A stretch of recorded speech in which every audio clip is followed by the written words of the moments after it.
gostaria de convidar a igreja a abrir a palavra de Deus. Mesmo que você tenha estado aqui pela manhã, não se preocupe. O Espírito Santo de Deus, ele aplica a palavra sempre de uma forma especial aos nossos corações. E eu creio que Deus vai falar comigo e vai falar com você a partir da exposição da sua palavra. Então, convido a igreja a abrir a palavra do Senhor no livro dos Atos dos Apóstolos, capítulo 6, versículo 1 ao 7. Atos dos Apóstolos, capítulo 6, versículo 1 ao 7, palavra do Senhor. Após a leitura, mantenha a sua Bíblia aberta e vamos juntos considerar o texto sagrado, verso a verso, e pedindo a iluminação do Espírito Santo de Deus, tá bom? O berçário está funcionando, quem precisar, as crianças, levar lá no berçário, fique à vontade. Se Deus quiser, eu acredito que a partir da semana que vem ou da outra, nós já teremos uma TV lá no berçário para que as mães que ficam com as crianças lá possam acompanhar o culto, tá bom? Se Deus quiser. Atos dos Apóstolos, capítulo 6, verso 1 ao 7, diz assim a palavra do Senhor. Ora, naqueles dias, multiplicando-se o número dos discípulos, houve murmuração dos helenistas contra os hebreus, porque as viúvas deles estavam sendo esquecidas na distribuição diária. Então, os 12 convocaram a comunidade dos discípulos e disseram: não é razoável que nós abandonemos a palavra de Deus para servir às mesas. Mas, irmãos, escolhei dentre vós 7 homens de boa reputação, cheios do espírito e de sabedoria, aos quais encarregaremos deste serviço. E quanto a nós, nos consagraremos à oração e ao ministério da palavra. O parecer agradou a toda a comunidade e elegeram Estevão, homem cheio de fé e do Espírito Santo, Filipe, Prócoro, Nicanor, Timão, Pármenas e Nicolau, prosélito de Antioquia. Apresentaram-no perante os apóstolos e estes, orando, lhes impuseram as mãos. Crescia a palavra de Deus e em Jerusalém se multiplicava o número dos discípulos. Também muitíssimos sacerdotes obedeciam à fé. Vamos orar mais uma vez, meus irmãos, em nome de Jesus. Ó Pai, a Tua palavra foi lida e agora encontra-se aberta diante de nós para a nossa reflexão, para a instrução da Tua igreja. E eu quero te suplicar, meu Pai, que o Teu Espírito Santo, que inspirou essa palavra, possa agora nos direcionar, possa agora abençoar as nossas vidas e que nós sejamos, de fato, edificados com a Tua palavra. Ser conosco, meu Pai, em nome de Jesus, que as palavras dos meus lábios e o meditar do meu coração sejam agradáveis na Tua presença, ó Senhor, rocha minha e Redentor meu. Amém. Meus irmãos, esse texto, conforme o título que nós temos aqui na versão atualizada, ele trata sobre a instituição dos diáconos. Muito embora alguns estudiosos, alguns exegetas queiram dizer que aqui nós não temos ainda a instituição do diaconato, tendo em vista que não aparece explicitamente a palavra diácono, nós cremos, nós que somos de linha reformada e todos os exegetas reformados creem assim, que sim, nós temos aqui o início dessa instituição tão importante na vida da igreja, que é a instituição do diaconato. E, muito embora não tenha a palavra diácono, tem a palavra serviço, que em grego é exatamente diaconia. Então, o texto está falando de um serviço diaconal e pelo fato de termos aqui a eleição de 7 homens para esse serviço diaconal, então nós entendemos que ele está falando da instituição dos diáconos. Então, esse texto vai reger tudo aquilo que a igreja está pensando em fazer, ou está idealizando fazer, quando diz respeito a instituir uma junta diaconal ou ordenar diáconos. Nós podemos fazer isso perfeitamente à luz desse texto. Mas para a gente entender o texto, eu queria destacar aqui algumas coisas. Primeiro que esse texto, você só vai entender ele se você olhar o texto à luz do contexto maior do livro de Atos. O que estava acontecendo aqui? Estava acontecendo que a igreja do Senhor, ela cresceu, ela está em crescimento, e é um crescimento estrondoso, colossal. Num sermão, a igreja passa de 100 e tantos membros para 3.000 membros. Depois a igreja chega a 5.000 membros. Então a igreja está tendo um crescimento assim maravilhoso. Porém, todo crescimento traz consigo problemas, dificuldades, crises, em todas as áreas, em todos os sentidos. A igreja cresce, mas também crescem os problemas, crescem as dificuldades, as crises vêm sobre a igreja. Então, não foi diferente na igreja primitiva. A igreja cresceu, a igreja está crescendo rapidamente, e aí, com esse crescimento, vai surgir algumas dificuldades, ou então algumas demandas que são urgentes. E uma delas era exatamente a questão da assistência social, ou do cuidado para com órfãos, viúvas, pessoas necessitadas que estavam ali no seio da comunidade. O que estava acontecendo? No dia de Pentecostes, judeus vindos das mais diferentes regiões, judeus helenistas, que haviam sido influenciados pela cultura grega, pelo fato de não viverem na Palestina, mas fora da Palestina.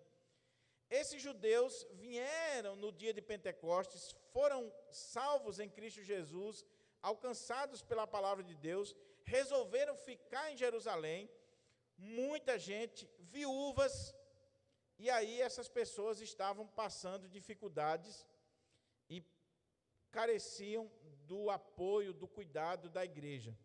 Então a igreja do Senhor começa a suprir as necessidades das viúvas, dos órfãos, cumprindo aquilo que a palavra de Deus diz desde o Antigo Testamento até o Novo Testamento. Por exemplo, na carta de Tiago, Tiago vai falar que essa é a verdadeira religião, quando a gente cuida dos órfãos, das viúvas, daqueles que são necessitados. Então, a igreja, ela tinha um trabalho muito forte de socorro, de misericórdia, de assistência social para com aqueles irmãos que precisavam.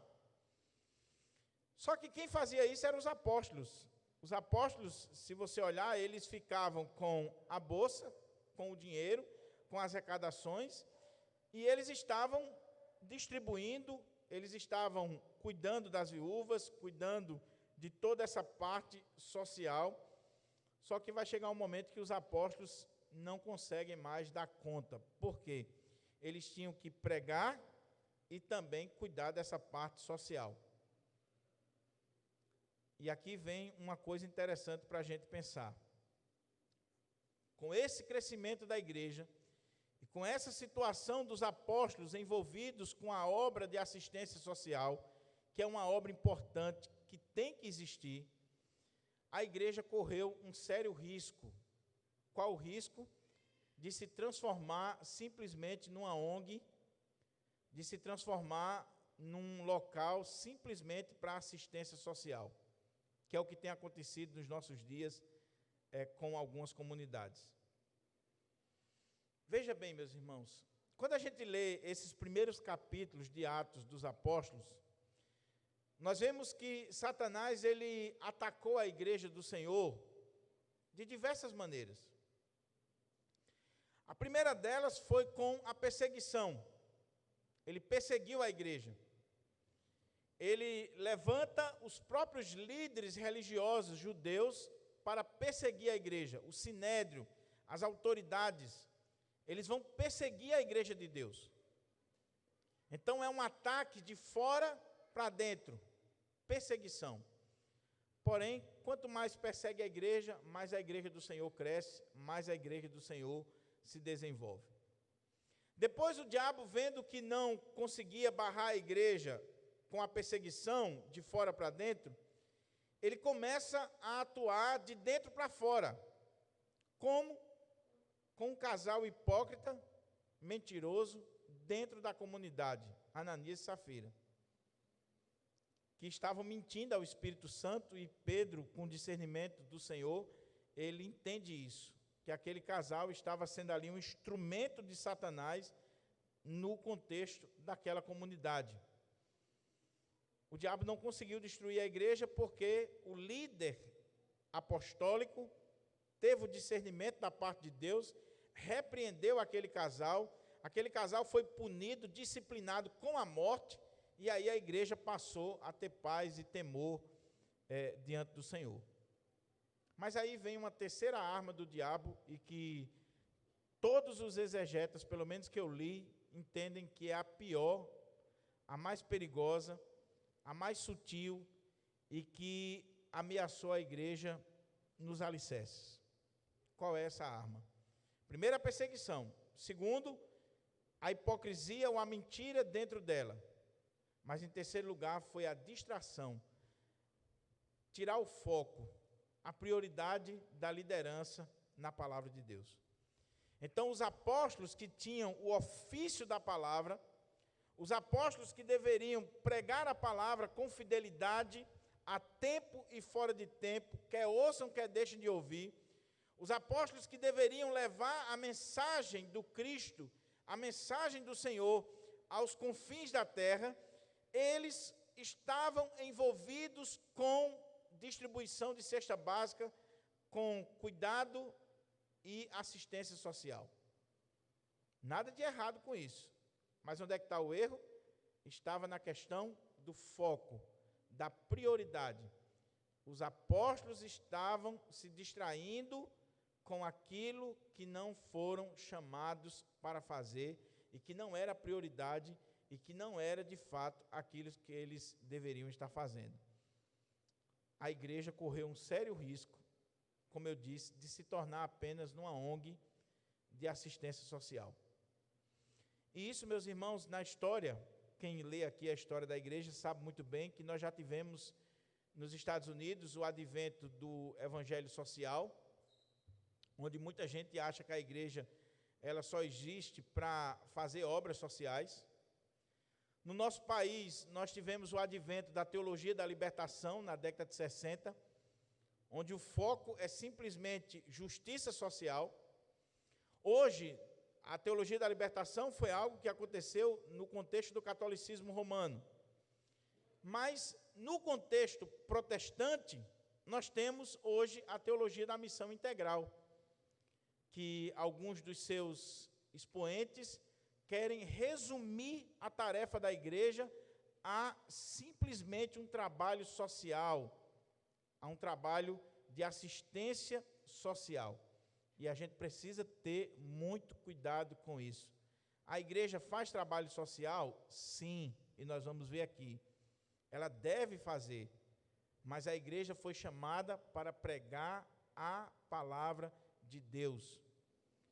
A palavra de Deus. Principalmente a sua liderança, os pastores, eles foram chamados para o ministério da palavra de Deus. Então era isso que estava acontecendo aqui. Os apóstolos estão distraídos e com isso eles vão negligenciar o trabalho da pregação, porque ninguém pode fazer duas coisas com excelência, ninguém tem condições de fazer. Ou eles iriam fazer bem o trabalho social e negligenciar o ministério da palavra, ou eles iriam fazer bem o ministério da palavra, e se não tivesse alguém para fazer o social, eles iriam negligenciar aquilo ali e fazer de forma não excelente. Então é com esse contexto em mente, meus irmãos, que eu queria que a gente olhasse o texto e fosse lendo e tirando daqui lições para a minha vida, para a sua vida, para a vida da igreja, e pedindo ao Senhor que esse texto seja aplicado a nós. Eu tenho consciência que nós estamos diante de um relato histórico. O livro de Atos não é um livro doutrinário, é um livro histórico, que está narrando a história da igreja primitiva, de como aconteceu. Mas existe aqui princípios para nós, e nessa questão de eleição de diáconos, eleição de oficiais, a nossa igreja, as igrejas protestantes de um modo geral, bebem daqui do livro de Atos os princípios quando diz respeito a eleger os seus líderes e os seus oficiais, a vida da comunidade. Não é que nós copiamos tudo do livro de Atos na íntegra, de forma literal, não, porque o livro de Atos é um livro histórico, mas tem princípios para cada um de nós. Então, eu queria chamar você, para nós lermos o texto, ele é bem dividido, são partes bem trabalhadas aqui no texto, é um relato muito bem feito por Lucas, e que tem muitas instruções para nós. Versículo 1, olha como é que diz aqui o versículo 1. O versículo 1 vai descrever para nós o problema que estava acontecendo naquela igreja, na comunidade lá em Jerusalém. Então o texto começa dizendo assim: ora. Primeira coisa que chama a atenção aqui é esse ora.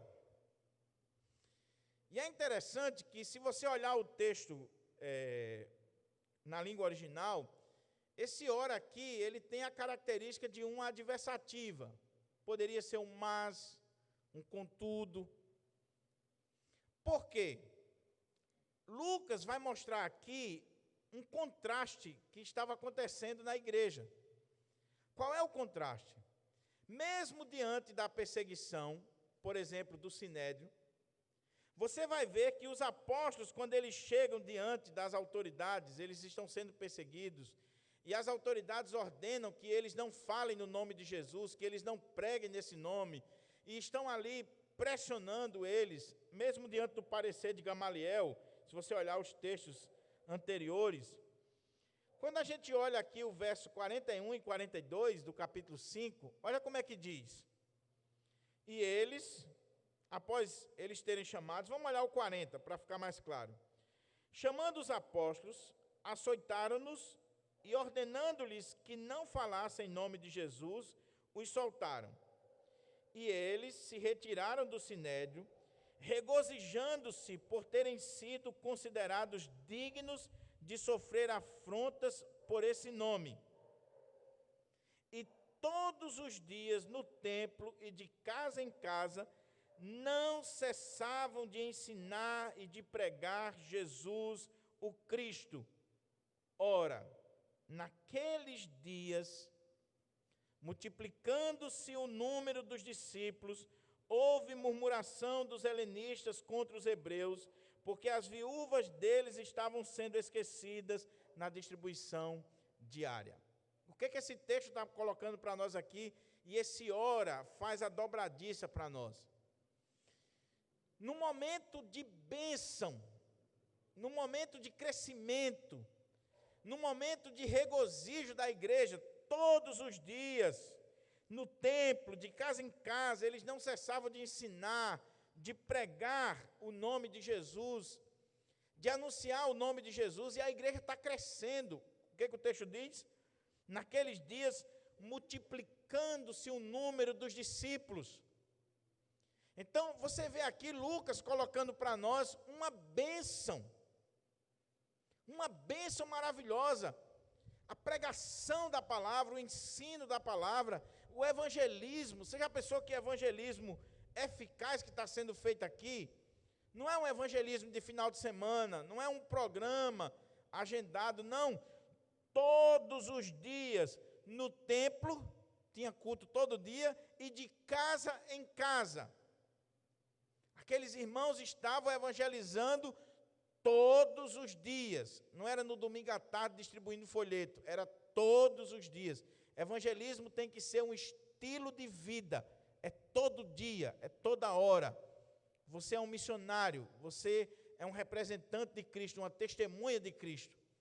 Todo dia, toda hora, onde você estiver, eles estão pregando Jesus.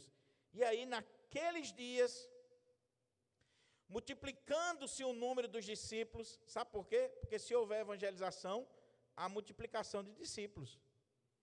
A igreja só cresce se evangelizar, meu irmão. Se não evangelizar, os eleitos vão tudo para a Assembleia de Deus, para a Batista e para outras coisas. Deus tem os seus eleitos.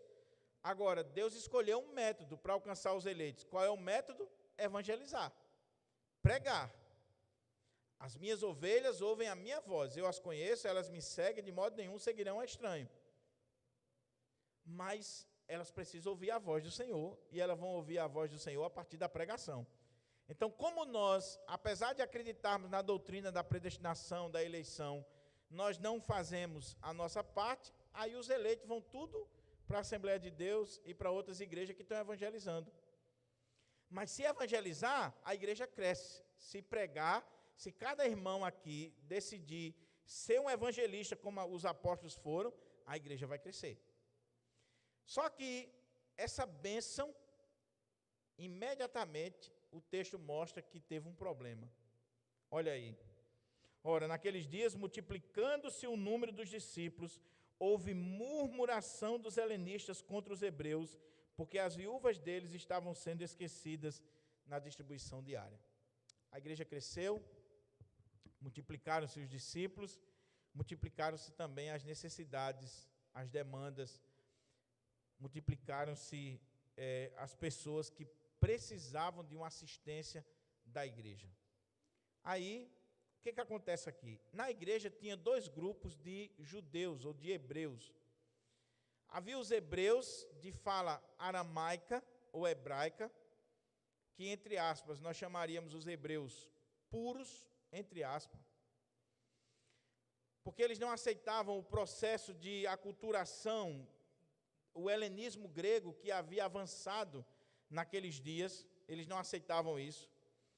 E havia hebreus helenistas, ou seja, eram hebreus, eram judeus, mas de fala grega, porque a grande maioria eram da dispersão, moravam fora dos limites da Palestina, haviam sido influenciados por toda a cultura grega da época.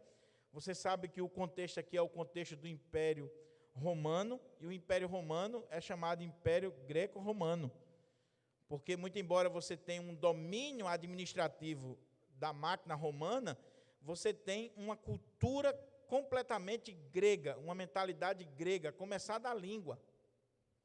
Então, o que acontece? Esses judeus helenistas haviam estado em Jerusalém, se converteram e estão convivendo juntos na mesma comunidade. A igreja cresceu, meu irmão. Aqui são mais de 5.000 pessoas já. Não tinha um lugar para eles se reunir que cabia esse povo todo. Eles se reuniam nas casas. E aí, as viúvas dos helenistas provavelmente conversaram com eles, com aqueles judeus helenistas, porque você não vê aqui que foram as viúvas que reclamaram, são os helenistas. Elas estavam sendo esquecidas, é o que Lucas está colocando aqui, na distribuição diária. Os apóstolos estavam distribuindo alimento ou doações para aquelas pessoas, mas era tanta gente que os apóstolos esqueceram as viúvas helenistas, ou algumas viúvas helenistas. E como já existia uma rixa, uma separação entre os judeus de fala aramaica e os judeus de língua grega, naturalmente já existia um conflito entre eles. Isso aqui foi só mamão com açúcar para criar uma contenda na igreja e uma divisão. Iria ter uma divisão terrível na igreja. Por quê? Olha o que diz o texto. Ora, naqueles dias, multiplicando-se o número dos discípulos, houve murmuração dos helenistas contra os hebreus, porque as viúvas deles estavam sendo esquecidas na distribuição diária. Houve uma murmuração. Houve uma conversa de pé de ouvido. Começou-se a se espalhar um disse-me-disse na igreja, na comunidade, de que os discípulos, os apóstolos aqui, eles não estavam dando assistência às viúvas dos helenistas, E isso significava dizer que eles não gostavam dos helenistas, eles estão levantando aqui o aspecto cultural, aquela rixa que já existia entre eles, e eles estão dizendo que os apóstolos, eles estão agindo com maldade. O texto em nenhum momento diz, meus irmãos, que os apóstolos fizeram isso de forma proposital. A questão é que eram 12 apóstolos para dar conta de 5.000 pessoas. Você já imaginou como era isso?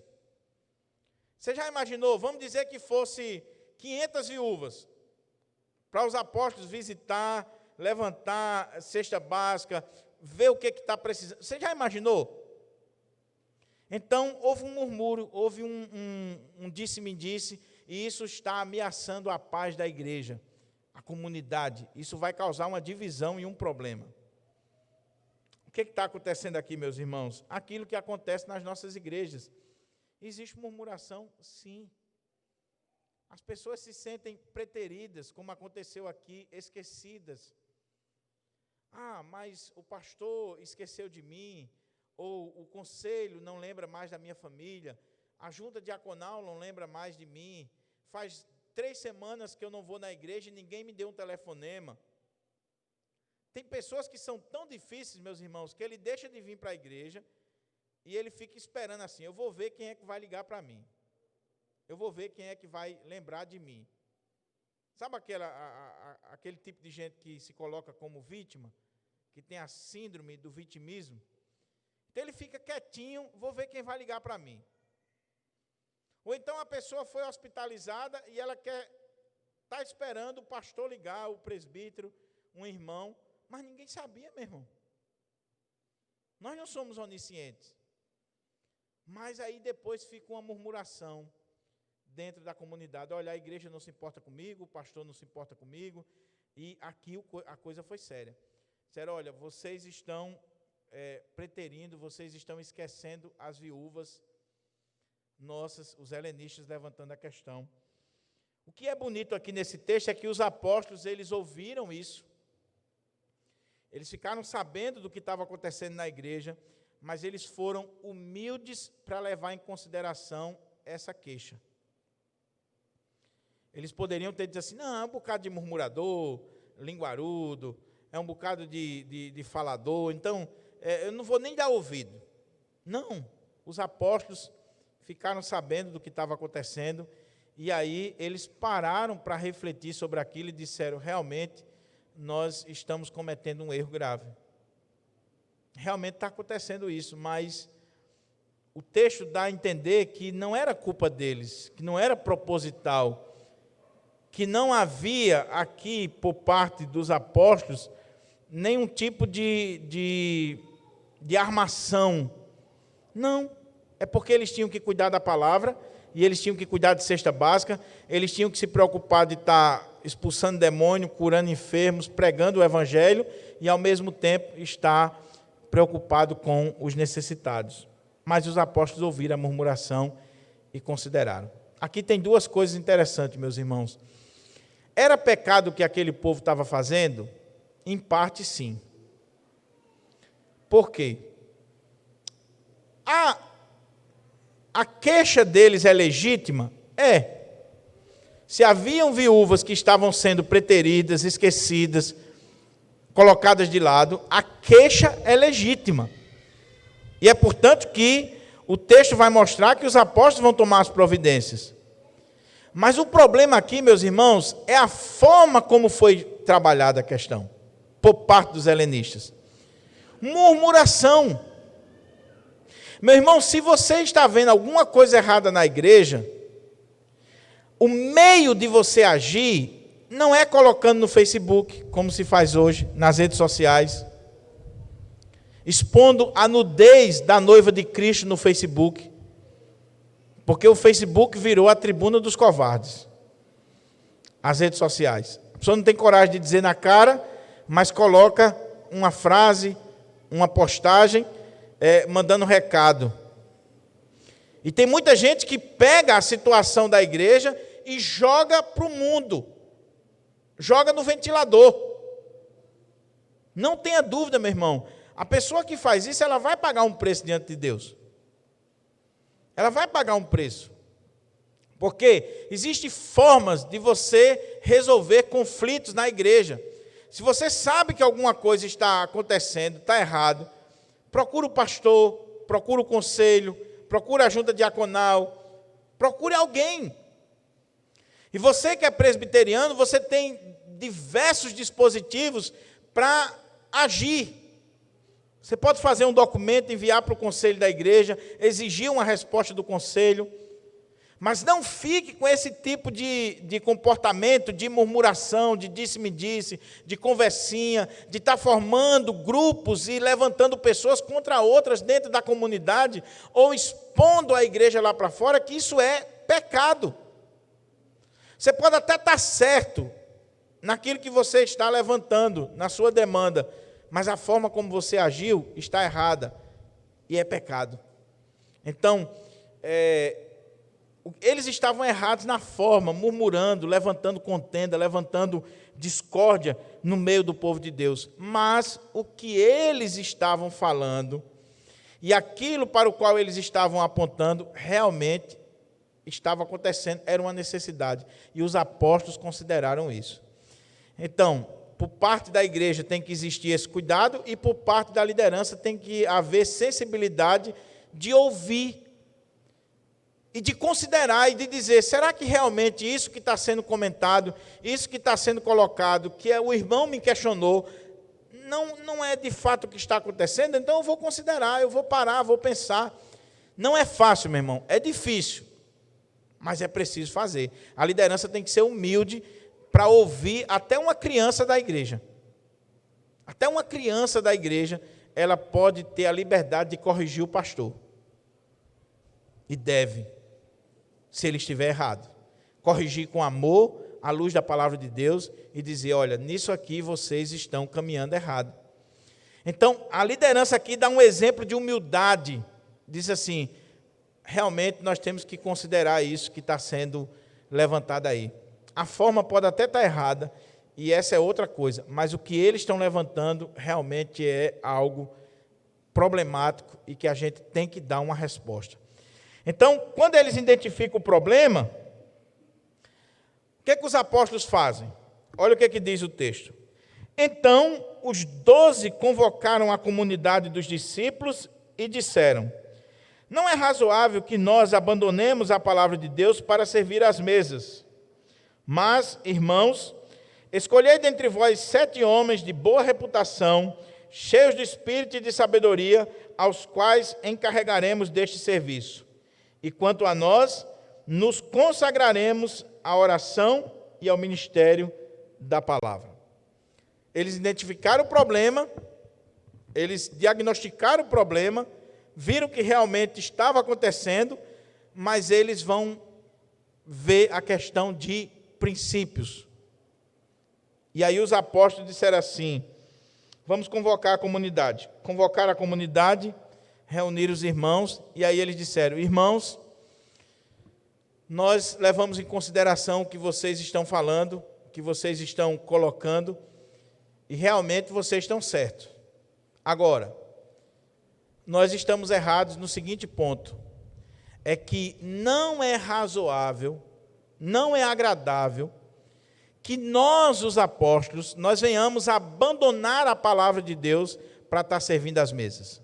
Foi muito bom o que vocês levantaram, porque nos fez refletir que nós estamos errados.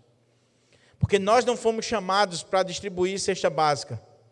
Nós não fomos chamados para estar correndo para lá e para cá, cuidando do social. Nós fomos chamados para o ministério da palavra e a oração. Mas existe uma necessidade urgente aqui no contexto da comunidade. Então nós queremos apresentar uma solução para vocês. Porém, nós, os apóstolos, nós não vamos abandonar a palavra de Deus para estar servindo às mesas. Se nós fizermos isso, não é agradável, não é correto, não é razoável que nós venhamos abandonar a palavra de Deus para estar servindo às mesas. Então, eles apresentam uma solução para aquela situação. Qual é a solução? Mas, irmãos, escolhei dentre vós 7 homens de boa reputação, cheios de espírito e de sabedoria, aos quais encarregaremos deste serviço, e quanto a nós, os apóstolos, nos dedicaremos à oração e ao ministério da palavra. Preste atenção aqui. Ele está usando a palavra, a diaconia das mesas, o serviço das mesas, e ele está usando aqui o ministério da palavra, e essa palavra ministério é a mesma palavra servir, serviço.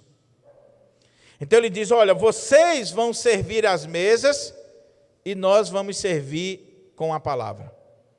É o serviço, é a diaconia da palavra e a diaconia das mesas. Agora é interessante, meus irmãos, os princípios que estão por trás do que os apóstolos fizeram. Primeira coisa, havia um murmúrio na comunidade, a coisa estava se espalhando. O que eles fazem?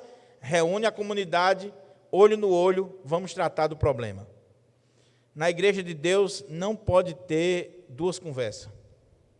Na igreja de Deus não pode ter essa história de que alguém está falando e aí vai ser tratado de forma velada, nada disso. Se tornou público, se a coisa é pública, reúna a comunidade e vamos aqui colocar os pratos na mesa.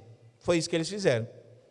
Eles tiveram coragem de admitir os seus erros, mas eles reuniram a comunidade para tratar do assunto. Meus irmãos, está acontecendo isso e isso aqui no nosso meio, e a gente precisa tratar desse assunto.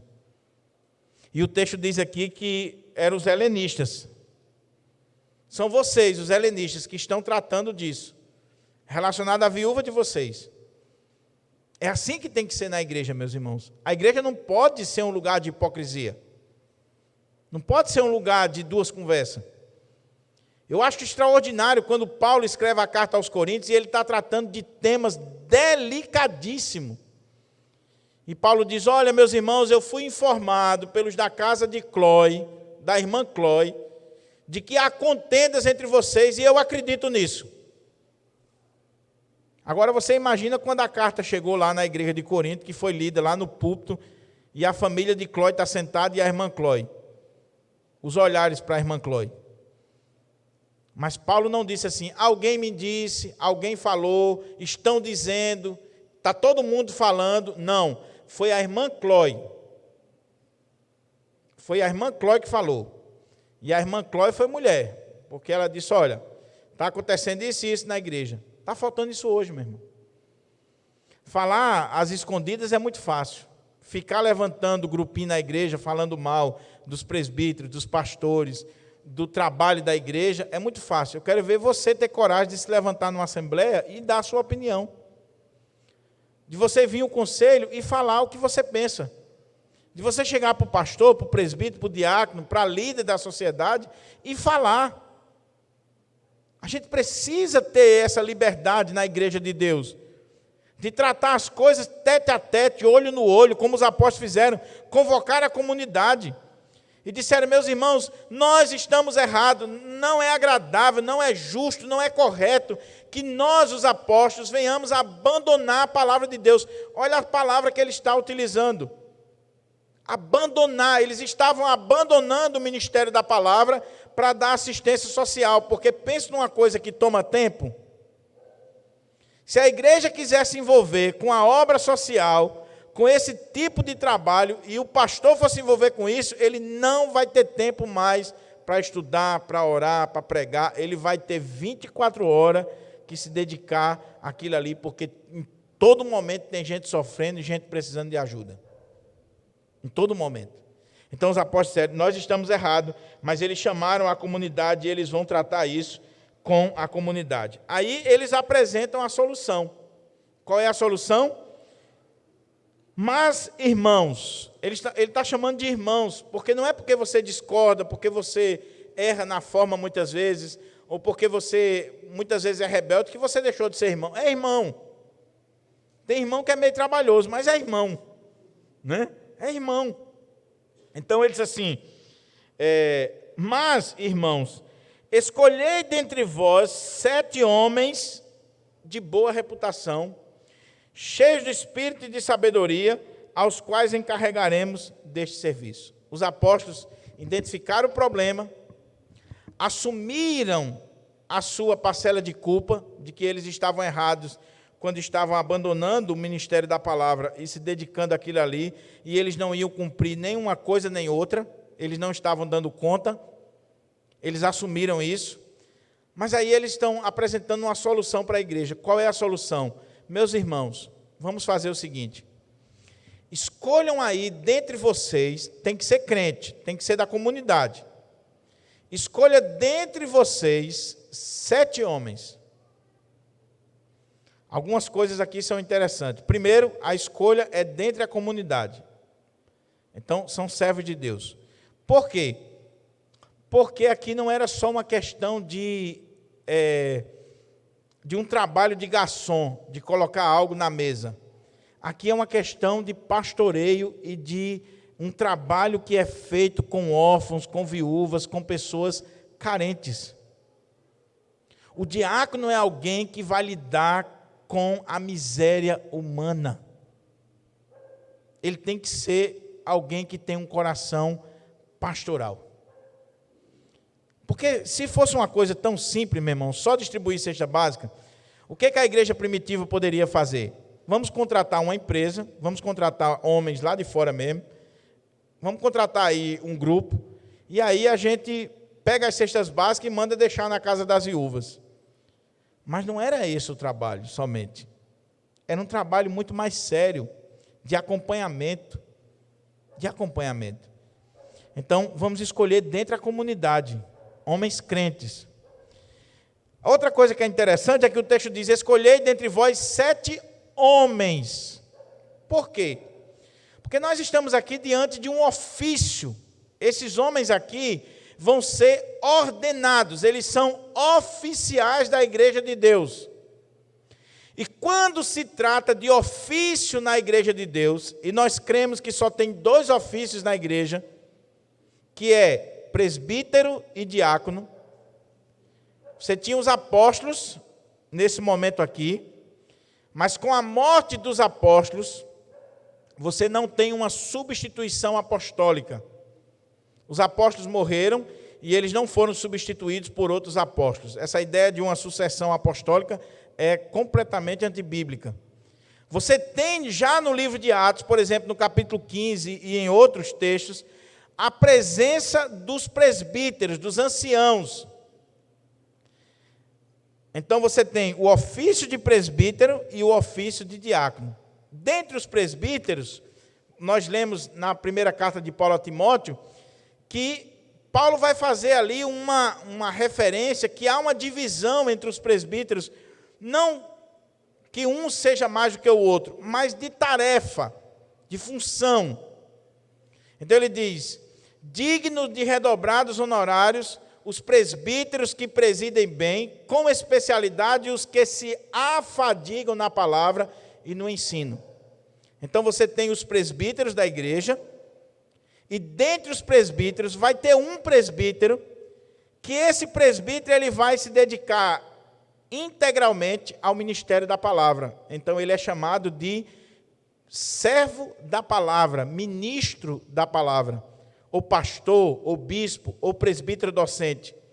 Mas ele é um presbítero como os demais. A diferença é que os demais presbíteros, eles têm as suas funções lá fora, eles não passaram pelo seminário, e eles não têm o ofício da pregação. Eles podem até pregar, mas não é o chamado deles. O chamado deles é para a regência da igreja. Então, tem um presbítero, que é o presbítero docente, que ele foi mandado para o seminário para estudar teologia, hermenêutica, história da igreja, exegese, para voltar de lá e assumir o púlpito da igreja. Então, ele é chamado de pastor, de presbítero docente, de ministro, de servo da palavra, mas ele é um presbítero como os demais. No conselho, eles são iguais. A autoridade é igual. Todos são presbíteros. Então, só tem 2 ofícios na igreja, presbítero e diácono. E esses ofícios são masculinos. Isso é machismo? Não, meu irmão, é uma questão de ordem que Deus colocou. Então, o texto é muito claro: escolhei dentre vós 7 homens. Você não vê um texto na Bíblia dizendo escolha 7 mulheres para a junta diaconal, ou escolha presbíteras, ou pastoras, ou diaconisas. Não tem. Isso significa dizer que as mulheres são inferiores? Nunca.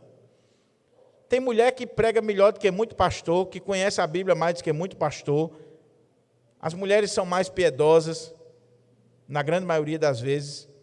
As mulheres têm um trabalho belíssimo a realizar na igreja de Deus. Basta você olhar em toda a história da igreja, desde o ministério de Jesus. Mas o que o texto está colocando é que ofícios da igreja, o oficialato da igreja é para os homens. Por quê? Por uma questão que Deus estabeleceu de cabeça, de liderança. Deus é o cabeça de Cristo, que é o cabeça da igreja, que Cristo também é o cabeça do homem, que é o cabeça das mulheres. É liderança, é função, não é inferioridade. O ponto aqui é, presbítero e diácono são oficiais da igreja. Um não é mais do que o outro. Ah, não, o presbítero está num patamar acima, o pastor está mais acima um pouquinho, o diácono está aqui embaixo. Não, são oficiais, todos dois são oficiais. Agora com funções, com tarefas específicas e diferentes. Então, escolha 7 homens, porque o chamado é para os homens. E eu sei o que você está pensando. Pastor, e lá em 1 Timóteo, quando diz, semelhantemente às mulheres. Quando eu pregar o texto lá, aí eu explico, tá bom? Agora é Atos. Vamos lá. Então, escolha 7 homens. Como? De boa reputação, cheios de Espírito Santo e de sabedoria. Veja que coisa extraordinária, meus irmãos. Eles estão escolhendo homens para servir às mesas, para cuidar de viúvas, para fazer um trabalho de assistência social. E ele está dizendo que tem que ser um homem de boa reputação, cheio do Espírito Santo e de sabedoria. Você está vendo que não é um trabalho só de chegar numa casa e jogar uma cesta básica lá para dentro e ir embora? Não. É um trabalho sério, é um trabalho pastoral, é um trabalho de acompanhamento, é um trabalho que envolve vida, envolve direção do Espírito Santo, envolve sabedoria. Por que tinha que ser homem de boa reputação? Eu falei de manhã. Meu irmão, esses homens aqui iam lidar com viúvas. Viúvas. No contexto da época, as mulheres ficavam viúvas muito cedo. Muito cedo. Então, esses homens que seriam escolhidos, seriam os homens que iriam entrar na casa das viúvas, ver as necessidades das viúvas, estar levando doações, cesta básica, ajudando com dinheiro, ajudando com qualquer tipo de necessidade que aquelas pessoas tivessem. Agora você imagine se for um homem qualquer, se for um mulherengo, se for um mascarado dentro da igreja. O perigo que essas viúvas estão correndo. Imagina aí. Então tem que ser um homem crente, de boa reputação, que tem um testemunho, que tem uma vida ilibada, um homem de caráter, um homem de Deus.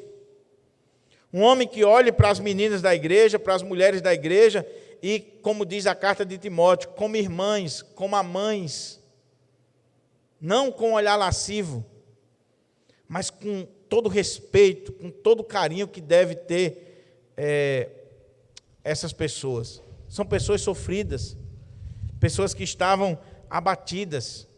Então, uma viúva, se ela cair na mão de um camarada maldoso, a desgraça está feita, meu irmão. A desgraça está feita. Então, precisava ser homem de boa reputação, cheio do Espírito Santo e de sabedoria. Espírito Santo e sabedoria aqui estão ligados. Por quê? Porque cheio do Espírito Santo e de sabedoria. Esses homens iam entrar nas casas, eles iriam enfrentar demônios, eles iriam enfrentar famílias destruídas, eles iriam ter pessoas que queriam se aproveitar da igreja. Então, o diácono, ele tem que ter discernimento, ele tem que ter a direção do Espírito Santo, ele tem que ter sabedoria para dizer o seguinte: olha, fulano aqui está precisando de ajuda. Então, vamos reunir a junta diaconal e vamos ajudar fulano de tal. Precisa convocar o conselho da igreja ou fazer uma campanha na igreja, fazer alguma coisa para ajudar fulano. Vamos ajudar. Ninguém na igreja pode passar fome. Ninguém. No contexto da igreja. Mas a junta diaconal tem que avaliar. O diácono tem que ser aquela pessoa. Eu tinha um pastor que ele dizia assim: o diácono é aquela pessoa que ele vai visitar alguém. Ele chegou na casa de um irmão ou de uma irmã e ele discretamente ele dá uma olhada no fogão, na geladeira. E se ele vê o fogão apagado, meu irmão, as panelazinhas viradas, ele olha para a geladeira, vê que só tem água, ele não precisa dizer mais nada, ele tem que ser discreto e ele tem que chegar, reunir a junta e dizer assim: vamos ajudar fulano. Vamos ajudar fulano. Ou fulana. Agora, se o diácono não tem o Espírito Santo e não tem sabedoria, ele pode cometer erros, porque ele vai ajudar a quem não precisa, os aproveitadores. Que é assim, ó, de aproveitadores, querendo pegar o dinheiro da igreja, as cestas básicas da igreja, as coisas da igreja, que se encosta no irmão ou numa irmã da igreja, e aí o irmão fica pagando água, luz, dando cesta básica, comprando bujão, fazendo isso, fazendo aquilo, e a pessoa sugando da igreja, sugando de tudo e de todos. Tem gente especialista nisso. Nós já enfrentamos esse problema aqui na nossa igreja e eu botei para correr. Especialista. Então o diácono não pode ser bobalhão, desculpa a expressão. O diácono tem que ser um homem cheio do Espírito Santo, de sabedoria. Quando ele bater o olho, ele dizer: não, aqui é uma necessidade. Então nós vamos ajudar. Se for preciso, vamos fazer uma campanha com a igreja toda para ajudar.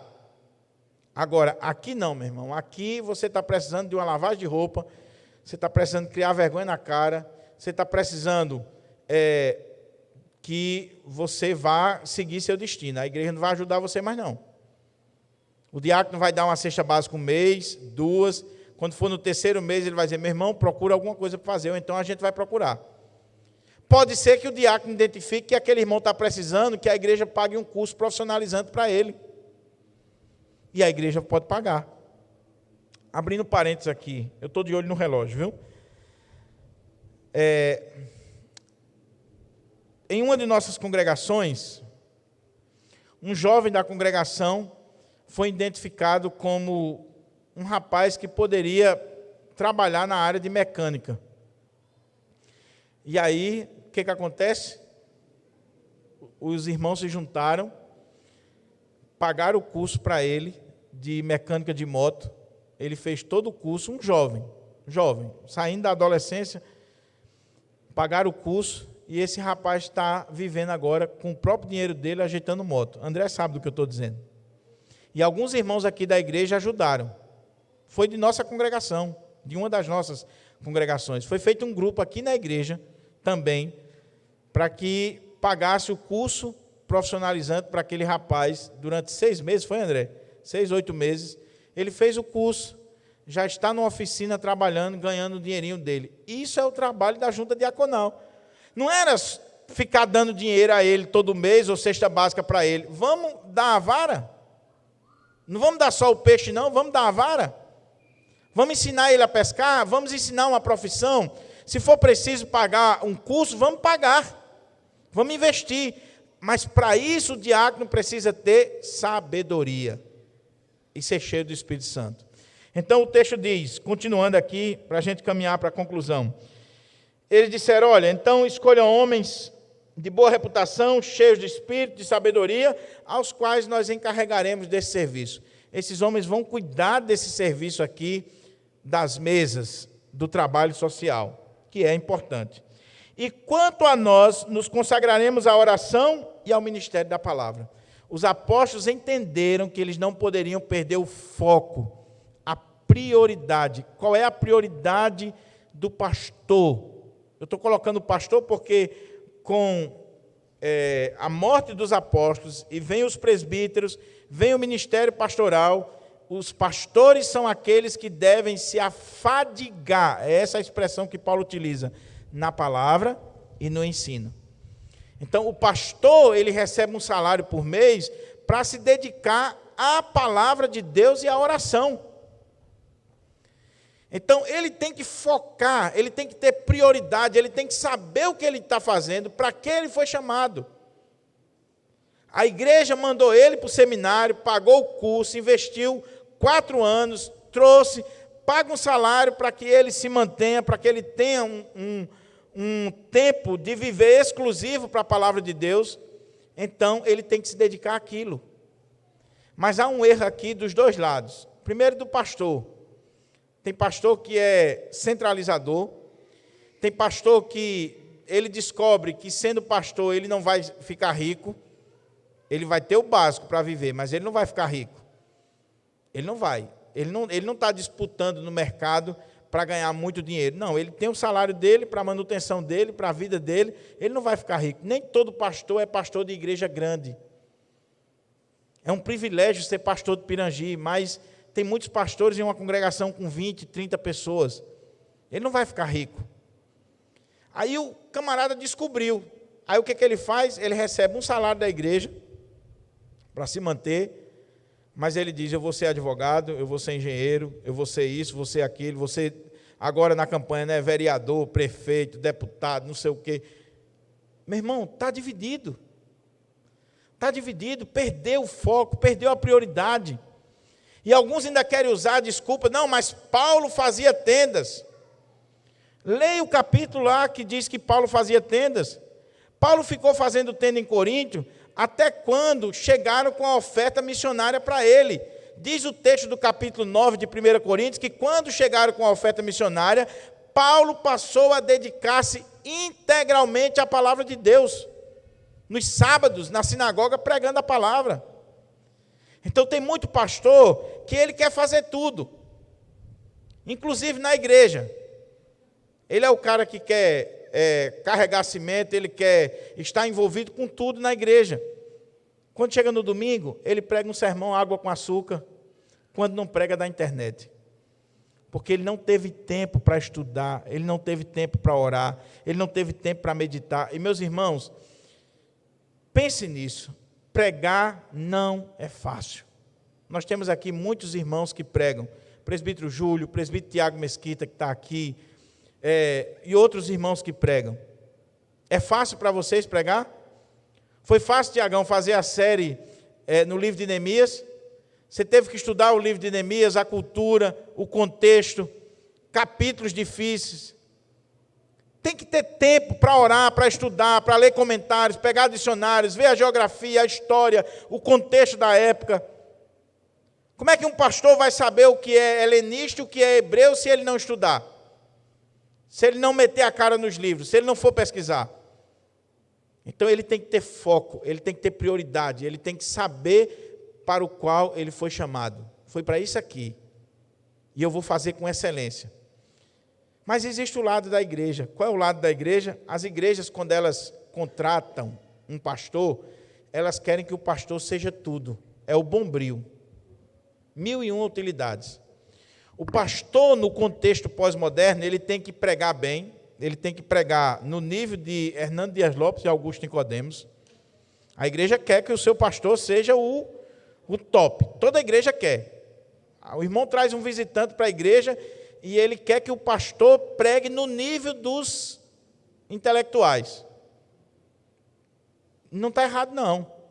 O errado é que você quer que o pastor seja isso, mas você quer também que o pastor esteja em todas as festas, em todos os aniversários, que o pastor troque tomada na igreja, carregue cimento, esteja na parte administrativa, esteja correndo para lá e para cá. Não tem como.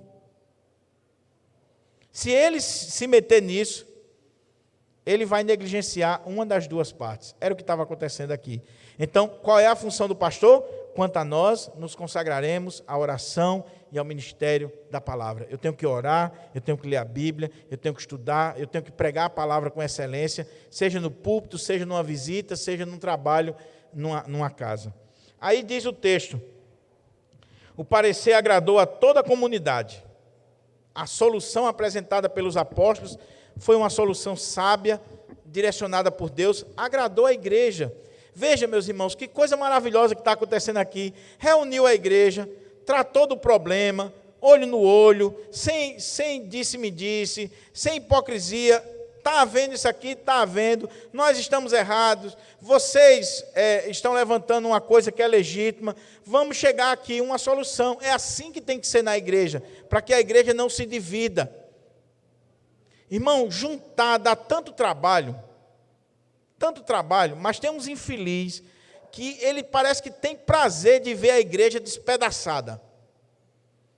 Aí, juntar, olha, eu vi uma frase ontem, veio agora na minha mente aqui, uma frase ontem no Facebook dizia assim: a grande maioria das pessoas das igrejas não coloca um membro para dentro, mas já botaram muitos para fora. Pense nisso, meu irmão. Quantas pessoas estão aqui em Pirangi fruto do seu trabalho? Aqui, que são membros da igreja, congregados. Que você, usado por Deus, trouxe essa pessoa para cá e você está vendo a igreja crescer fruto do seu trabalho. Agora pergunto também, quantas já saíram por causa de você? Da sua língua, do seu mau testemunho, de contendas que você levanta na igreja. Então, para tirar, é terrível. Mas aqui o parecer agradou, a igreja teve paz, serenou, e diz o texto: o parecer agradou a toda a comunidade e elegeram Estevão, homem cheio de fé, do Espírito Santo, Filipe, Prócoro, Nicanor, Timão, Pármenas e Nicolau, prosélito de Antioquia. Um detalhe aqui interessante, irmão, se você olhar, todos os nomes são gregos, helenistas. O que aconteceu aqui? Que igreja sábia. Que comunidade sábia. Quem é que estava reclamando? Os helenistas. Quem é que estava levantando o problema? Os helenistas.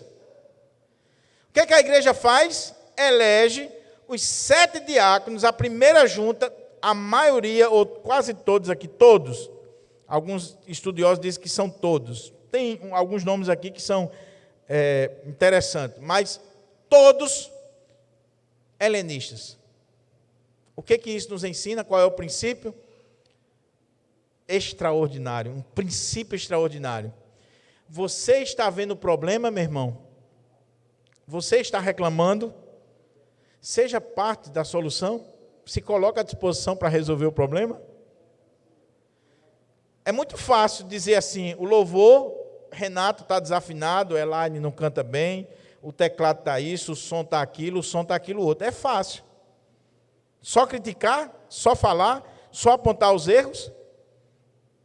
O que a gente deveria fazer? Meu irmão, o som não está prestando? Não. Você entende de som? Nos ajuda aqui.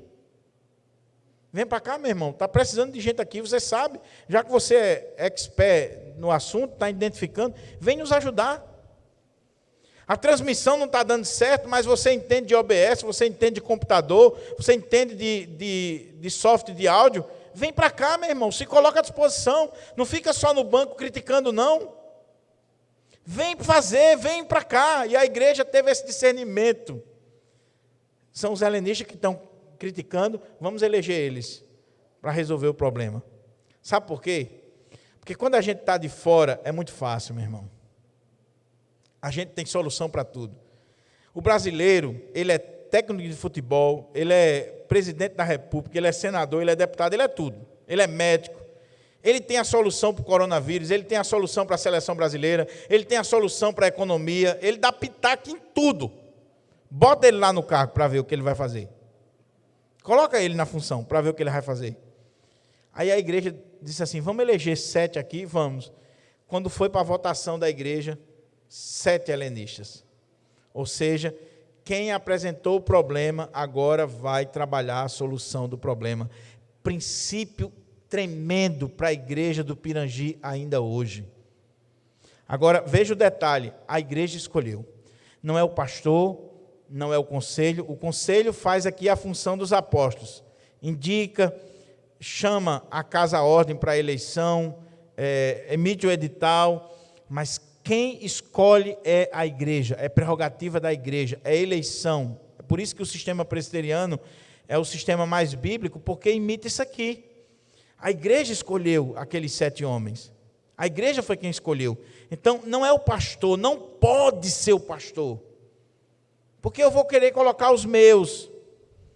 Quando o regime é um regime que um manda, que um determina, ele vai colocar só os afinados com ele. Aqui não, é a igreja do Senhor que escolhe. E a igreja escolheu de forma sábia.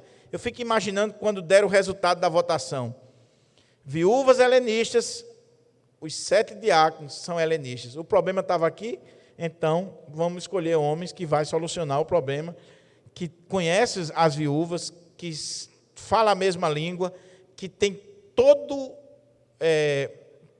a favor para resolver a situação. Que sabedoria. Aí diz o texto, caminhando aqui para a conclusão. Apresentaram-nos perante os apóstolos e estes, orando, lhes impuseram as mãos. Ordenação pastoral. Qual é o princípio aqui?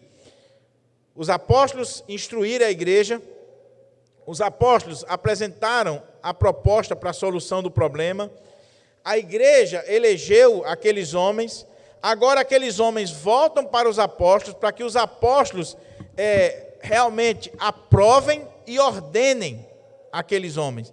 Há uma imposição de mãos, porque são oficiais da igreja. Impuseram as mãos e oraram, e agora aqueles irmãos estão consagrados ao diaconato. São oficiais da igreja, autoridades, tanto quanto os apóstolos. Só que agora a igreja de Deus está bem trabalhada. Os apóstolos vão se dedicar à oração e à pregação. Eles vão dedicar tempo a isso aqui. Precisa de tempo. Isso aqui é importante. Mas a obra social também é importante. Então vamos colocar 7 homens que eles vão dedicar tempo e eles vão fazer essa obra aqui com excelência. Um está ajudando o outro. Eles se complementam. O que acontece, irmãos? Olha como é que o texto termina. Crescia a palavra de Deus, e em Jerusalém se multiplicava o número dos discípulos, também muitíssimos sacerdotes obedeciam à fé. Não tem como ser diferente. Resolveu o problema da igreja, resolveu o problema da murmuração, cada um está na sua tarefa, no seu chamado, cada um está trabalhando naquilo para o qual Deus o chamou, fazendo a sua tarefa para a glória de Deus, a coisa vai caminhar, meu irmão. Os apóstolos agora estão tendo tempo para orar, para estudar o Antigo Testamento, para ler as profecias, para pregar sobre Cristo no Antigo Testamento com propriedade, mostrar a palavra de Deus com segurança, e à medida que eles estão fazendo isso, a igreja vai crescendo. E à medida que a igreja vai crescendo, os diáconos estão cuidando da parte de assistência social, recebendo as viúvas, os órfãos, cuidando daquelas pessoas. Sabe por quê? Porque a igreja tem que se preocupar com o espírito, o alimento espiritual, e tem que se preocupar com o alimento do corpo. O texto diz que a palavra de Deus crescia e se multiplicava, e numerosos discípulos, e também muitíssimos sacerdotes. Agora até os sacerdotes estavam obedecendo à fé. Por que os sacerdotes? Uma das coisas que eu penso aqui é o seguinte: a pregação dos apóstolos era tão profunda agora, porque eles tiveram tempo para estudar, eles tiveram tempo para orar, eles tiveram tempo para buscar o enchimento do Espírito Santo, que quando eles se levantavam para pregar, eles pregavam com autoridade tal, que até os sacerdotes, eles estavam se convencendo que Jesus é o Cristo. Eles estavam se convencendo. Eu concluo essa mensagem dizendo para os irmãos o seguinte: meus irmãos, como a gente precisa disso aqui hoje? De pastores que sejam homens da palavra, que se dediquem à palavra, que, como diz a expressão, se afadigue na palavra, que priorize isso, que ama o ministério. A igreja precisa cobrar isso do pastor, meu irmão.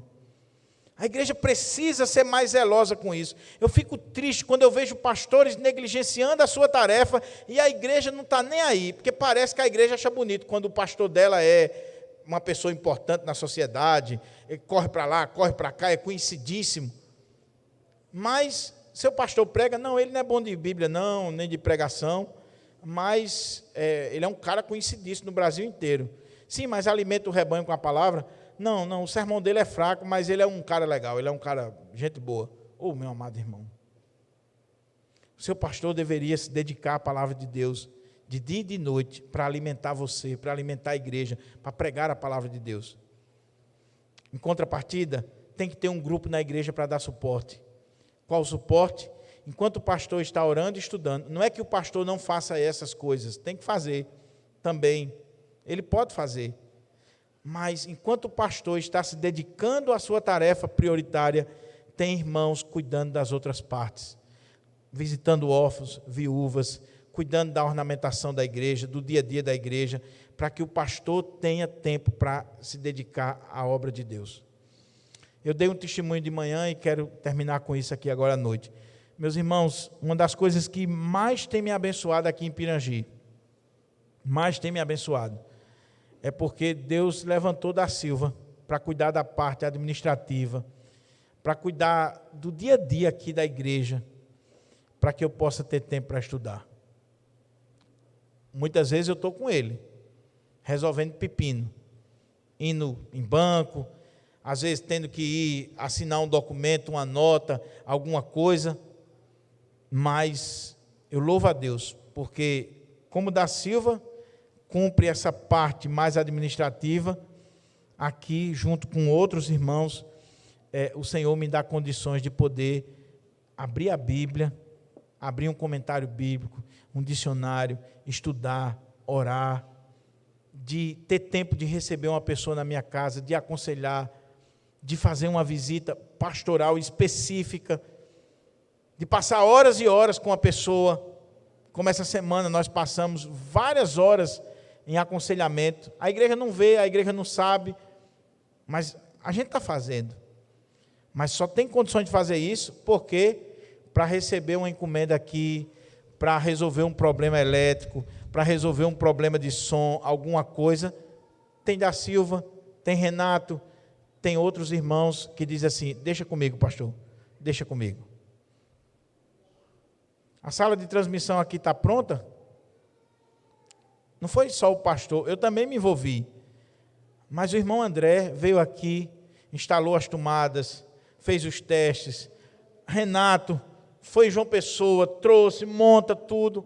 Se o pastor for fazer tudo isso, quando chegar no domingo, meu irmão, não espere um bom sermão. Não espere um bom sermão, porque seu pastor não é anjo. Seu pastor não é anjo. Então é preciso a gente ter cuidado com isso.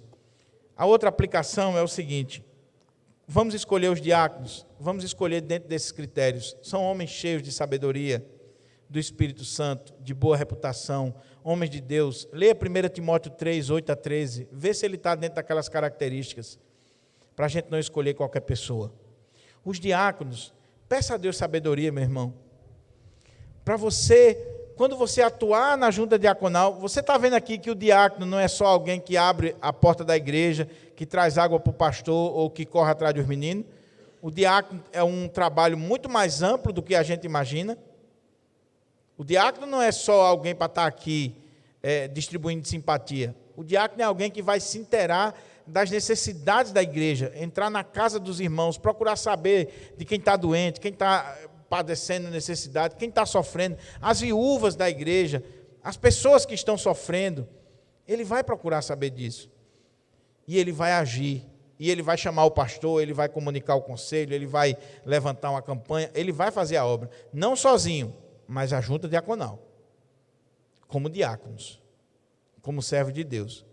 Agora, precisa ter sabedoria, porque, por exemplo, quando a gente lê 1 Timóteo, diz lá que quando era escrita viúvas na igreja, não podia ser qualquer viúva. Tinha que ter mais de 60 anos, tinha que ter sido esposa de um só marido. Se fosse viúva de mais de um marido, já não era escrito na cesta básica da igreja. Tinha que ter os filhos crentes, tinha que ter sido exemplo de piedade. Lê 1 Timóteo 5.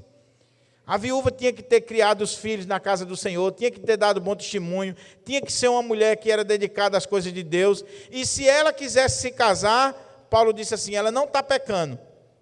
Não está pecando. Agora, não venha ser pesada a igreja.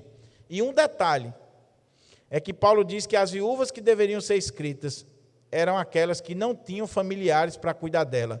Porque diz o texto que os filhos deveriam cuidar dos pais.